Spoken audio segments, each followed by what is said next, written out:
C'est important qu'on puisse partager la connaissance, partager aussi les perspectives avec tous les téléspectateurs qui nous regardent, afin d'initier une dynamique, parce qu'on a changé d'air, on n'est plus dans l'ère des poissons, on est dans l'ère du Verseau, la dynamique a changé, donc il faut que tout le monde rentre en fait dans cette dynamique-là. Alors C'est qu'est-ce que très ça veut dire, on important. a changé d'air? Alors ça veut dire que, en fait, moi, en regardant l'histoire, j'ai découvert que la plus grande découverte de nos ancêtres, c'est même pas la construction des pyramides, hein, la plus grande invention, mais c'est le fait d'avoir découvert la précession des équinoxes. La précession des équinoxes, c'est simplement parce qu'il y a deux cycles.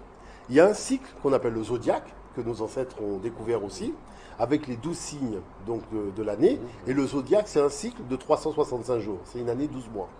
Mais le grand cycle, c'est 26 000 ans.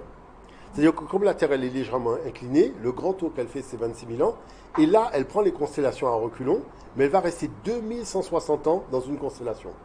Alors c'est vrai que par exemple si vous prenez le fait que quand on était à l'ère du taureau, eh bien, on a dit que Dieu est représenté par le taureau, Oui. et le souverain qui est le fils de Dieu est représenté par le veau. Oui. Donc à partir de ce moment-là, toutes les représentations de cette époque-là, c'est une représentation au niveau de la spiritualité sous l'aspect du taureau. Pourquoi? Parce que le soleil était dans la constellation du taureau.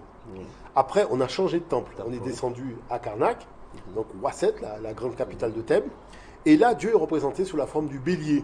Alors on va se dire, mais tout simplement parce que le soleil a quitté la case donc, du taureau pour aller dans la case du bélier. Donc là, Pharaon devient l'agneau de Dieu, puisque Dieu, c'est le bélier. Oui. Et après, on va dans l'ère des poissons, où Ciré est poisson et son épouse Acéta, Isis, est vierge.